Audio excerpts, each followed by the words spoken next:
Hoje a gente vai fundo em um clássico da literatura brasileira lá do século XIX, A Moreninha. É uma história, assim, super espirituosa, cheia de charme, que mistura romance, muitos segredos e uma aposta bem imprudente, para dizer o mínimo. Então, vamos conhecer o nosso protagonista, o Augusto. Ele é um estudante de medicina, já no 6º ano, e tem uma filosofia sobre o amor que é, digamos, bem passageira. E o mais interessante é que ele mesmo declara isso abertamente. Sabe, essa inconstância dele não é segredo pra ninguém. E é aí que a história toda começa. Tudo é colocado em movimento por um desafio direto a essa crença fundamental do Augusto. E claro, ele aceita na hora, na forma de uma aposta. Certo, então vamos entender essa filosofia dele. O argumento do Augusto é o seguinte: ele diz que os amigos dele são, na verdade, muito mais inconstantes, só que tem uma diferença crucial aí: eles mentem, sabe? Juram amor eterno para um monte de mulheres diferentes todo ano. Já o Augusto, não, ele é direto. Ele fala na cara de cada mulher que é incapaz de amar por muito tempo. Como ele mesmo diz, a grande diferença é que vós enganais e eu desengano. É a sinceridade dele contra a hipocrisia dos outros na visão dele. E essa aposta não é de boca, não. Os termos são todos formais, registrados por escrito e tudo. Funciona assim: se o Augusto se apaixonar de verdade por uma única mulher por 15 dias seguidos, ele perde. A penalidade? Escrever um romance confessando a derrota. Agora, se ele conseguir se manter inconstante, aí é o amigo dele, o Felipe, que tem que escrever um romance, mas celebrando o triunfo do Augusto. A aposta é alta. E onde é que essa aposta vai ser testada? O cenário não podia ser melhor. Uma viagem de fim de semana para uma ilha.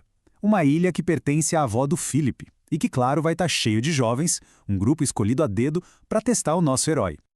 E o Augusto, claro, fica tentado com a promessa de conhecer as parentes do Felipe. E são 3 primas, cada uma com um estilo bem diferente. Tem a Joaquina, que é aquela beleza loira, bem clássica. Tem a Joana, a romântica, mais pálida. E tem a Carolina, uma morena de 14 anos que todo mundo chama de a Moreninha. E é aqui que a gente começa a notar uma coisinha, uma pequena rachadura na armadura do Augusto. A opinião dele sobre a Carolina, a Moreninha, muda, e muda muito, ao longo de um único dia. Olha só essa evolução. Ao meio-dia, ele acha ela importuna e feia. Chega a hora do jantar e a percepção já muda para espirituosa e não tão feia. E no fim da tarde, aí ele já admite que ela é engraçada e bonitinha. Uma mudança radical em pouquíssimas horas, né?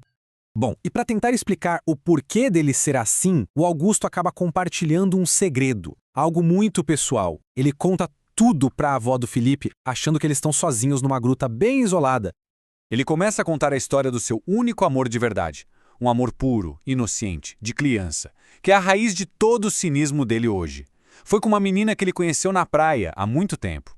Ele nem sequer soube o nome dela, mas eles trocaram lembranças preciosas, e ele já chamava ela de minha mulher.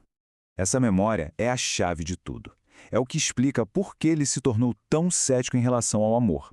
É o segredo mais profundo dele, a base de toda a sua filosofia de inconstância. Só tem um pequeno detalhe.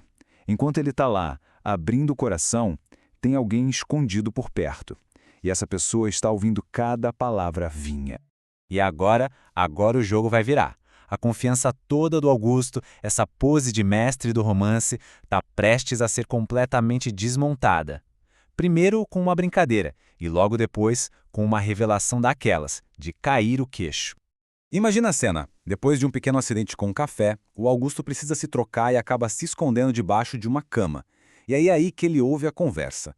4 das moças, incluindo as primas do Felipe, estão ali, planejando dar uma lição nele, humilhá-lo por ser tão galanteador. Elas não poupam críticas, falam que o cabelo dele parece uma preguiça, que as pernas são tortas, que ele é só um fanfarrão. Só que as moças atraem ele para a gruta com um bilhete anônimo, planejando tirar sarro dele. Mas Augusto é esperto. Ele recebe um segundo bilhete, um aviso, e consegue virar a mesa. Ele usa os segredos delas contra elas mesmas. É uma jogada de mestre. Ele derrota as 4, uma por uma. Só que, bem na hora que ele está comemorando a vitória, ele descobre que não era o único jogador nesse tabuleiro. E aí, no auge da arrogância, achando que já ganhou, o Augusto resolve se gabar um pouco. Ele começa a mencionar de forma velada aquela história secreta que ele contou para a avó, lá na gruta, sobre o velho moribundo, a Esmeralda, usando isso como a prova final da sua inteligência. Mas aí vem a surpresa. Pro espanto total dele, quem termina a frase é a Carolina. Ela fala: "Poderia eu contar-vos uma longa história de velho moribundo, Esmeralda Camafeu?" Ela sabe de tudo. E com essa única frase, ela vira o jogo completamente, toma todo o poder para si e deixou Augusto ali mudo, sem a menor reação. E pronto, o destino da borboleta. A situação mudou da água para o vinho. O Augusto, aquele que se orgulhava de ter sempre o controle de tudo, foi totalmente desarmado. Aquele que se dizia a borboleta do amor acabou de encontrar uma mulher que não só é tão inteligente quanto ele, mas que conhece a única história que realmente o define. Com o segredo mais profundo dele nas mãos dela, aquela aposta que ele fez com tanta confiança, de repente já não parece mais tão garantida. A dinâmica de poder ali mudou por completo. Ele se chamava de borboleta do amor, sempre livre. Mas nesse jogo de inteligência, de sedução, quem é a borboleta? E quem é que segura a rede? A história nos deixa bem nesse ponto, com o destino do coração do Augusto e, claro, da aposta dele, totalmente em aberto.